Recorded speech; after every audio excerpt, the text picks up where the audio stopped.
Imagine this. You're scrolling endlessly, chasing that next notification high, feeling more disconnected and exhausted every day. Yet, what if the ancient secret in chapter 32 of the Tao Te Ching could finally give you the calm, unshakable center you've been craving? In John Minford's beautiful translation, Lao Tzu reveals the Tao as the nameless, tiny essence that effortlessly draws everything to it, and shows you exactly how to return to that simple, uncarved power in your own life.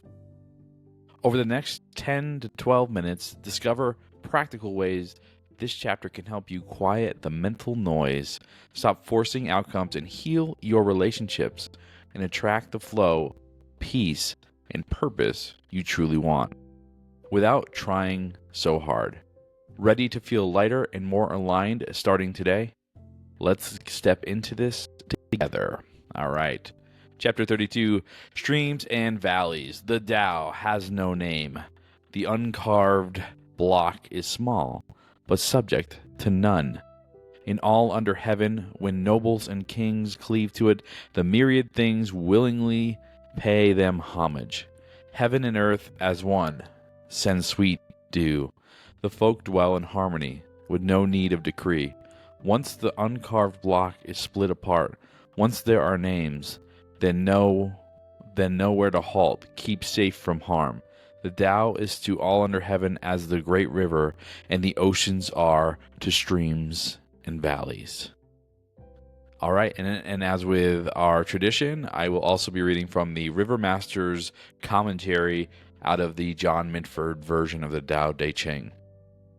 The Tao, like the uncarved block, is simple, it is small, and yet subject to nothing. All under heaven models itself on the Tao and flows with inner power. Heaven and nature resonate, bringing the breath energy of spirit, sweet dew to succor the folk, to keep them safe from peril. Spirit resonates in harmony, flows in abundance, like streams and valleys, into the river and the ocean.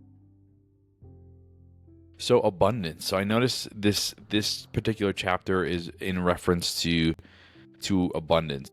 The end of the chapter, it says, the Tao is to all under heaven as the great river, and the ocean are to streams and valleys, right?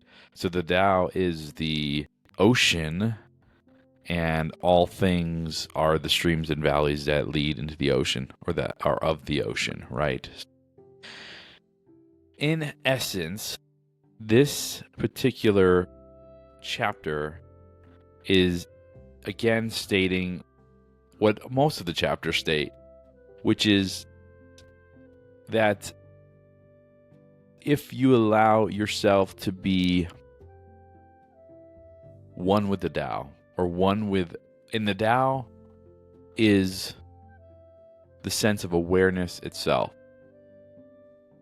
So if you've never actually done this, and I remember the first time I did this, I was like, whoa, what's going on here? So if you just breathe in and out, I would say 3 times, go in and out. Feel the body relax. Do it again. In and out. One more time. In and out. And so as the body relaxes, imagine or notice your awareness. Your awareness of your breath.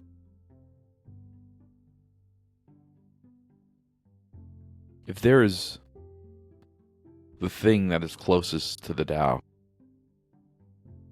it's that alive awareness that is within every human being.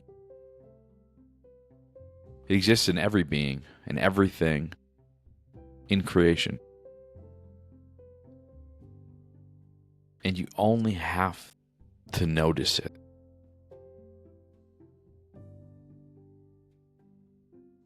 So as you focus on your breath,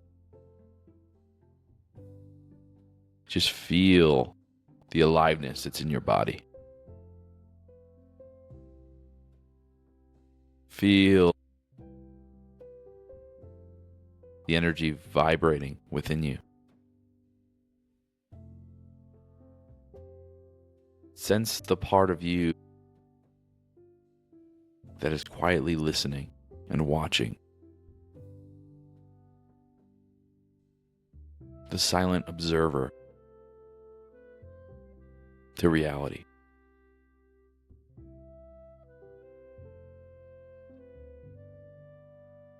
And if you identify your awareness to your awareness, the soul of itself, you can feel the calm, the peace, the quietness in the moment.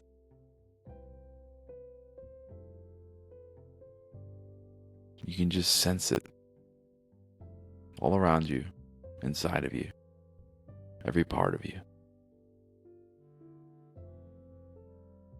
It's always there too, no matter what's happening.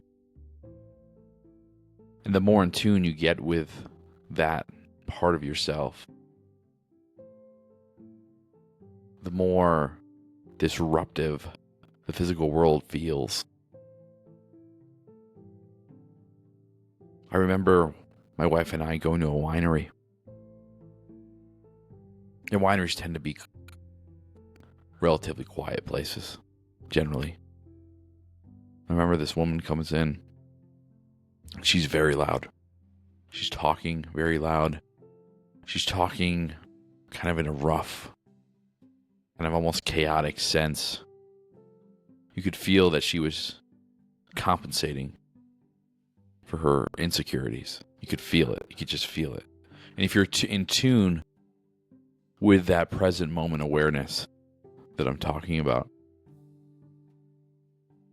you'll notice the people who are very chaotic or who are extremely disconnected from that present moment awareness. You can feel it like waves on the water. Like waves, like if you've ever had been on a lake and you had a motorboat go by, and it creates the wake, right? And it interacts with waves that are being made naturally by the current, and you can see the interference patterns that are created. That's what it feels like to be in natural flow, and then have basically a speedboat come by and disturb the natural flow. That's what a disconnected, unintegrated person feels like if you are well aligned and well integrated. Now, that doesn't make you or me or anybody any better than anybody else. It just means that we've done more of the work to integrate. It doesn't mean we're special. Anybody, because anybody in the whole wide world, every human being has the same opportunity to discover their present moment awareness and to identify with it, and then to experience the peace and joy that comes with that.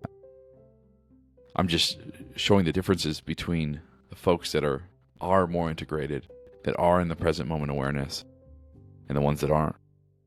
And if you get really good at this, you can be in the middle of chaos, in the middle of a crazy environment, and you can hold that peace steady.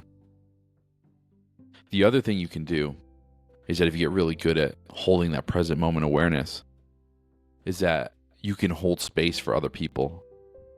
So if they are in a emotional upheaval, you can be the anchor for them in that moment and anchor present moment awareness. And when you do that, you'll watch people will settle or entrain to the stronger energy, right? So if you can hold the stronger energy, that's why that's how energy healing works. Like Reiki and some of the energy healing, chakra healing that people do, they're really good at holding that space for people. This was a little bit more low key of an episode, and hopefully it still resonated with you. The unfortunate part, or fortunate, however you want to look at it, about the Tao Te Ching and Taoism in general, is it's a very I almost want to say a passive philosophy. There's not a lot of sexiness or fun and crazy concepts. A lot of it's very simple and doesn't take a lot to at least understand psychologically.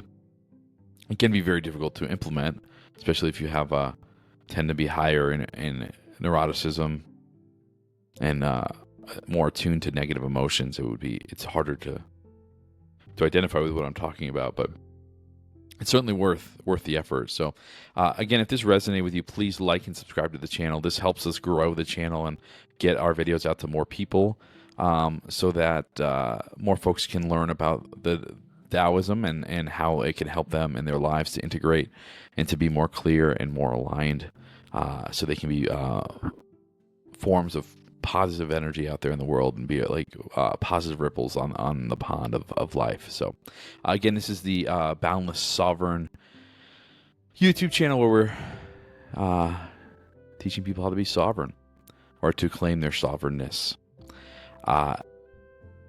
Anyways, we will see you all in chapter 33, Knowing Self.